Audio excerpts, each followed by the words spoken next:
This movie is amazing. It's amazing. It's incredible. I love it. I am so happy that this movie won the Oscar for Best Animated Film. That hardly ever happens with superhero movies. I really wanted Hugh Jackman to get at least a nomination for Best Actor for the movie Logan, but that didn't happen. It's hard to talk about this movie without talking about the animation. The animation in Spider-Verse is miraculous. The creators were going for a living comic book feel, and yeah, that's what it feels like. It had thought bubbles and comic-style onomatopoeias. It was great. This whole movie is a sensation for the eyes. I loved it. It's one of those movies where you can watch it over and over again and still find new little details that you missed. On top of that, the cinematography is amazing. There are so many shots in this movie that I honestly want to turn into my computer wallpaper. That shot of Miles falling with the upside-down city is my favorite shot in the entire movie. I feel like nowadays animated movies are trying to be more and more realistic and with better 3D animation. However, this movie doesn't do that. While it's still 3D animated, it incorporates elements from 2D animation to give it that comic book come-to-life feel. I'd really like to see more movies made in this style. However, I do think that this movie's style is what made it unique in the first place, and making more like it would just take away from its own uniqueness. The direction in this movie is excellent. This movie has a lot of parallels in it that I very much appreciate. Like when Miles first goes into that spider cave place at Aunt May's house, he sees the original Spider-Man suit, and his reflection doesn't line up. His reflection's coming up a little bit short, and this symbolizes how Miles feels that he doesn't stack up to his predecessor. Later, after he breaks free from the webbed-up chair and gets better control of his powers, he goes back, and this time, he sees eye to eye with the suit. His reflection measures up this time. Another example is when Miles jumps off the building near the beginning of the movie and smacks into that pole, and then falls some more with a humorous "ah" lettering before hitting the ground. And then later, when Miles takes his leap of faith, he uses that same pole to help swing him up this time. And again, he's accompanied by more lettering, this time saying, "Woo!" Even Miles' outfit is a representation of what he's trying to be in this movie. That cheap Spider-Man costume that Stan Lee sells him. Another way of saying that he's trying to be a cheap imitation of the original Spider-Man. And at the end of the movie, he makes it his own. Both the costume and his role as Spider-Man. Also, one thing I wanted to point out is that this movie gets away with a lot considering it's PG. There's a character in this movie who dies because they were shot with a gun. That's crazy. I feel like you don't get a lot of that at movies that are generally aimed at children. Usually the guns are swapped out with lasers or something. I love the running joke with the origin story. They keep saying things like, "Alright, let's do this one last time." I love that the movie knows that the audience knows Spider-Man's origin story, and that we don't have to be told it again. I love how it's given to us in a quick bullet point fashion. These summed up versions are funny, get their point across, and are loaded with Easter eggs. On top of that, as we meet more Spider people, we get to compare the different versions of Spider-Man. I think these origin stories were a smart move from the writers. Miles is a great protagonist. He's extremely relatable. He's young and is in that place in his life where he doesn't know what he wants to be. It doesn't help Miles that he's in this prestigious private school that he's only in because he won some lottery. He feels out of his element. He's an outcast. And that just helps the audience relate to him because who among us have never felt like an outcast? Another theme that makes Miles a relatable protagonist is the theme of expectations. We all have expectations put on us, whether it be from our parents, our significant other, or even ourselves. Miles has to measure up to the expectations put on him by his parents and his school, and that parallels the fact that he wants to meet the world's expectations of being the next Spider-Man. That's something that the comic book version of Miles had to do a lot because he's a rebooted character. I love this movie's version of Peter Parker, or should I say Peter B. Parker. I love it when a movie like this has the courage to show us something different. Peter B. is a version of Spider-Man we've never seen before. Usually when we see Spider-Man, he's in high school, or he's just graduated high school, or he's a young adult. Peter B. is 38 years old. He's an actual Spider-Man. And he's been Spider-Man for a long time. I loved that the majority of his quips were pure sarcasm. He was like if Chandler Bing were Spider-Man. I love the times in this movie where he's making fun of how ridiculous and stereotypical the stuff around him is. He has this nonchalant attitude that I really enjoyed watching. I didn't really know if I was going to like this version of Spider-Man from what I saw in the trailer, but it totally worked. This movie took a huge risk, and I think it paid off spectacularly. And you know what made this version of Spider-Man relatable in my opinion?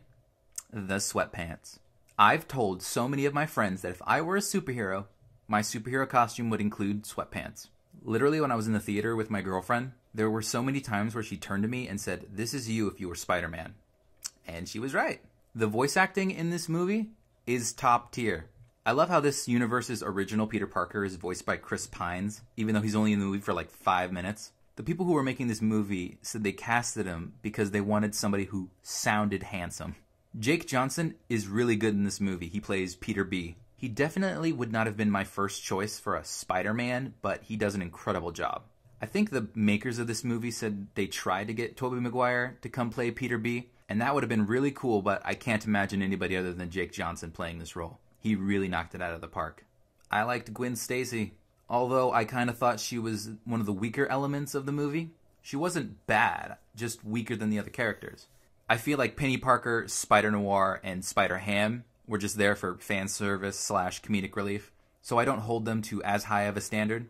I thought her arc was weak and stereotypical, the person who shuts out friendship who in the end opens themselves up to friends again. She has this interesting line when Peter B wants to go talk to this universe's Mary Jane. She says, "Trust me, I've been there, you gotta move on." I thought it would have been really interesting to go a little deeper into her origin story and show how it's affecting her in the present day. But all we get is her mentioning that her version of Peter Parker is dead a few times. I feel like the movie could have done more with that. Even if it was something as simple as her talking to Miles after he gets webbed up in the chair, she could have said something like, "I'm sorry, Miles, but I can't lose any more friends." It would have been a bittersweet moment where Gwen admits that they've become friends but has to leave him behind anyway. My harsh words aside, I am a really big fan of Spider-Gwen, and I'm just glad that she can get more mainstream representation. I loved the other versions of Spider-Man. I loved Spider-Noir, Penny Parker, and Spider-Ham were all great. I love how the music that accompanied them always matched their aesthetic. Going into the movie, I thought Spider-Ham was going to be my favorite part, but no, it was Spider-Noir. Pretty much everything he said had me rolling on the floor. That bit with the Rubik's Cube, are you kidding me? That was hilarious. I liked Penny Parker, but that's mostly because I'm a big fan of anime. I liked the way she was animated and the music that accompanied her, and the fact that she pilots a frickin' mech. It all screams anime and also justifies adding another animation style in this movie. And that's another thing I love. Among the various spider people, they're all animated differently and uniquely, but not so differently that it looks weird seeing them next to each other. This movie found a great balance. Nick Cage as Spider-Noir was great. He delivered his lines in the excellent way only Nick Cage could deliver those lines. I love the idea that some of these lines weren't scripted. Nick Cage just went on one of his classic rants. Or maybe they never hired him, he just stumbled into the recording booth. And Nick Cage out of nowhere is just like, "Wherever I go, the wind follows. And the wind smells like rain." And the directors were just like, "Mr. Cage, action." I actually love this movie's version of Doc Ock.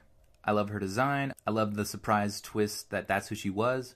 And I love the fact that she's voiced by Kathryn Hahn, who I think is super funny and underrated. I also really liked her octopus arms. Usually Doc Ock's arms are made of metal and have claws, but hers were like these rubber tubes with air pumped into them. I liked the new aesthetic. Once again, I appreciate that this movie took a risk with one of its characters. There was something I found weird when Spider-Man Far From Home came out. People were trashing on it because they said it wasn't as good as Spider-Verse. But I don't think that's fair to Far From Home because Far From Home and Spider-Verse are two completely different movies. Far From Home is just another chapter in the story that is the Marvel Cinematic Universe. Meanwhile, Spider-Verse is a love letter to the character of Spider-Man. It's a celebration of everything that's come before, the good, the bad, and the silly. This movie does a great job understanding everything great about Spider-Man without even having Peter Parker as the main character. And it's okay because it works well with one of the themes of this movie, that anybody could be under the mask. Also, something I thought was funny was that after Amazing Spider-Man, people were getting sick of the origin story. That's why the Tom Holland Spider-Man skipped that part. However, Spider-Verse is just another origin story and people love it. I think that's interesting. I think the best Easter egg is in the end credit scene where Miguel O'Hara, aka Spider-Man 2099, travels to the 60s cartoon and reenacts the meme of two Spider-Men pointing at each other. That is hilarious, and it pays homage to another piece of Spider-Man culture. Kingpin in this movie was great. Leif Schreiber gave a great performance. The way Kingpin was animated is great. I love just how many lines and details there are in his face. I also love just how big they made him. There's a shot in this movie where he's getting out of a car, and he's just so much bigger than the car. Like, how did you get in there? There's also another shot where he's talking to Doc Ock, and half the screen is just black, because he's taking up half the screen and wearing a black suit.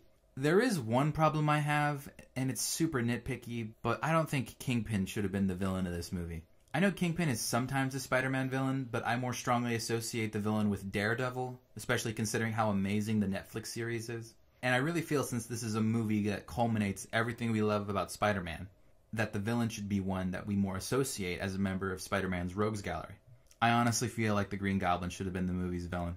He's Spider-Man's main villain, and he only gets like 5 minutes of screen time in the beginning of the movie. Some people may think that Green Goblin is Peter Parker, Spider-Man's main bad guy, but that's not true.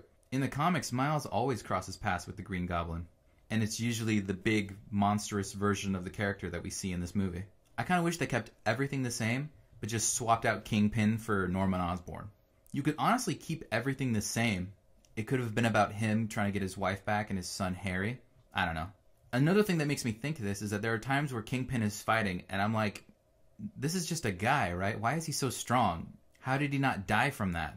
If it were Norman Osborn, then you could have him turn into the Goblin to fight. Kingpin's just a real big dude. I don't know. Also, this is the first superhero movie that ever made me cry.